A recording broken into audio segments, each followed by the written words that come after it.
پہلے کھانا کھائیں یا پہلے نماز پڑھیں؟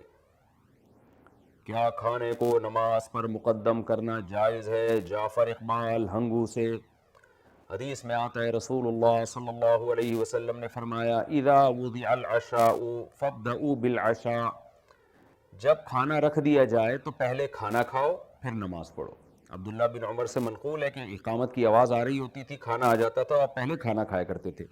تو شریعت میں مسئلہ یہی ہے کہ اگر کھانا سامنے آ جائے اور جماعت کھڑی بھی ہو تو پہلے کھانا کھا لیں پھر نماز پڑھیں آپ۔ لیکن یہ اس صورت میں ایک ہے کہ کبھی کبھار ایسا ہوتا ہو اور آپ نے اسپیشل نماز کے ٹائم پہ کھانا نہ تیار کروایا ہو، کھانا بعض دفعہ لیٹ ہو جاتا ہے اور اتفاق سے ایسے ٹائم پہ تیار ہوتا ہے جب جماعت کھڑی ہونے والی ہوتی ہے، تو ایسا اتفاق کبھی کبھار ہوتا ہے، تو پھر ایسے موقع پہ شریعت کہتی ہے بھی کھانا کھا کے تسلی سے نماز پڑھو، نہ کہ نماز پڑھ کے تسلی سے کھانا کھاؤ۔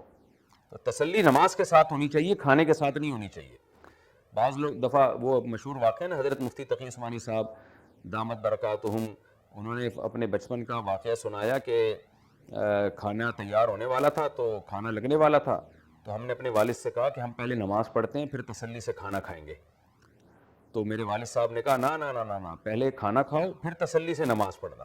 نماز ترخانے والا کام نہیں ہونا چاہیے۔ اگر آپ بھوکے ہیں، کھانا سامنے رکھا ہوا ہے، گرم گرم کھانا ہے، اسے چھوڑ کے جب آپ نماز پڑھیں گے نا تو آپ کا دل کھانے میں اٹکا ہوا ہوگا کہ یار وہ کوفتے تیر رہے ہیں اس کے اندر اور وہ دیکھو بوٹیاں تیر رہی ہیں، جلدی سے سلام پھیرے، امام صاحب نے تو بڑی خشوع و خضوع سے نماز شروع کر دی ہے۔